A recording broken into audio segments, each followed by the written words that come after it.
Lumière Kaboulo TV, Lumière Kaboulo TV, Lumière Kaboulo TV.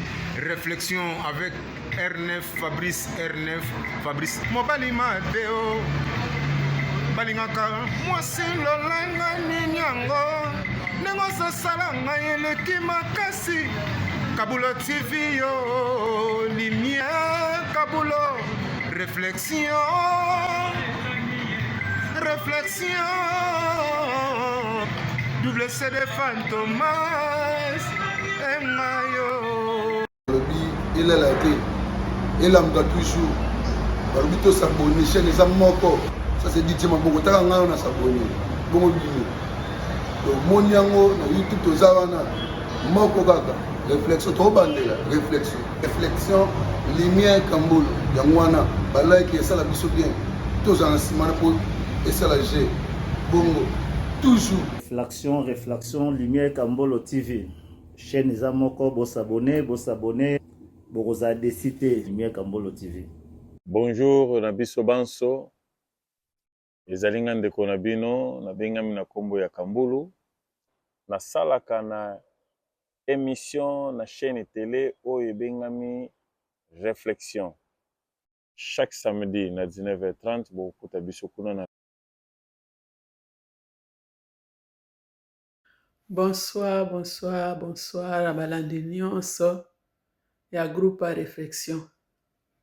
Bonsoir Papa Lumière, bonsoir Fumutaku, bonsoir baenionso balandaka biso.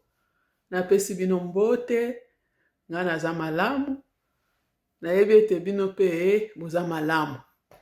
Naye ko répondre question ya mama na biso atunaki. Mama atuni, est-ce que bana baza obligé balanda kaka métier oyo ba papa balingi? Eza non. Bana baza obligé te, bana ba orientaka bango. Mwana soka azotanga alingi asala. Papa oza wana, mama oza wana mpona ko-oriente bana.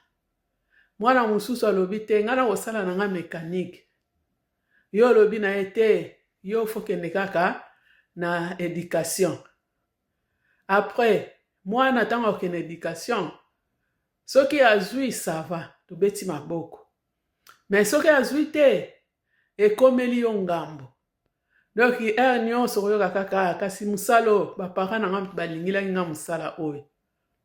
Yango tolingilaka bana na biso misala te, mais toza wana to oriente bango.